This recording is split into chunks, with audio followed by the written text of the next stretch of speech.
limit. I'll kind of show you a little bit of what I did. I welded up the back piece here. I made this plate to go over this, and then this angle piece was what I made out of that trailer hitch. When I get it all done, this will weld together.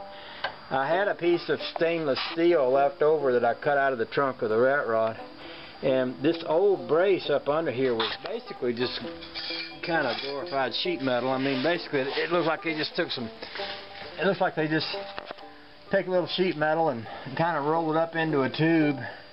I guess it's stronger because it's got edges on it, but it ain't that much metal. So what I done was, I figured this piece is going to be more likely to rust because it's horizontal and stuff will get up on top of it. So I used that sheet metal that I'd cut out of the back of the hot rod and figured that'll keep it from rusting. And once I get ready, I'm going to tighten all this up. These bolts are going to pull this up snug, which is going to pull my old floor up into place, and I should be able to kind of spot weld this old floor and this new floor back together around here, and kind of weld across here, and the pressure will pull this stainless steel over and kind of crimp the edges a little bit so it'll go up snug against this old frame. I'm really just fabricating it as I go here.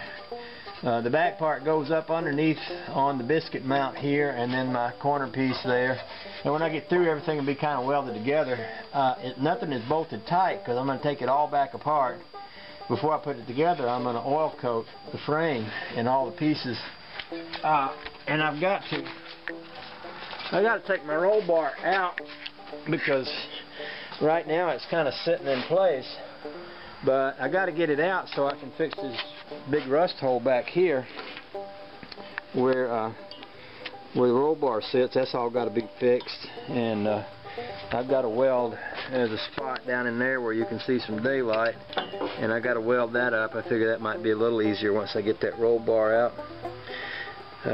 Part of me says that, and part of me says maybe I ought to just weld it while I got everything there to hold it. So I'll decide about that when I come back at this tomorrow.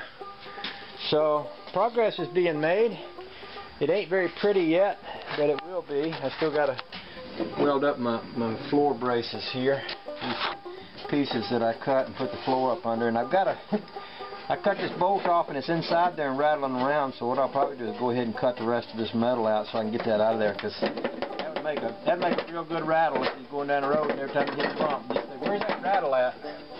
Well, it'd be inside of there. Kind of reminds me of a joke when I was a kid. My dad worked in a body shop, and some guy brought a car in. It was a fairly new car, and it had a rattle in it. He couldn't figure out where the rattle was, and he kept bringing it back and bringing it back. Nobody could find the rattle, so one day somebody got mad and took a torch and cut a hole in the fender. Inside the fender they found a bottle. Inside the bottle they found the note, and the note said, "Now that you found the rattle, what are you going to do about the hole in the fender?" And that's kind of what this reminds me of. It would be one of those rattles that you can't get rid of unless you cut a hole in something. So I'll cut a hole in something and get rid of that before we start. That way I won't have that rattle. With that said, I'm going to call it a day and go in the house and get ready to enjoy Saturday afternoon, and then I'll come back at this tomorrow after church. Y'all have a nice day.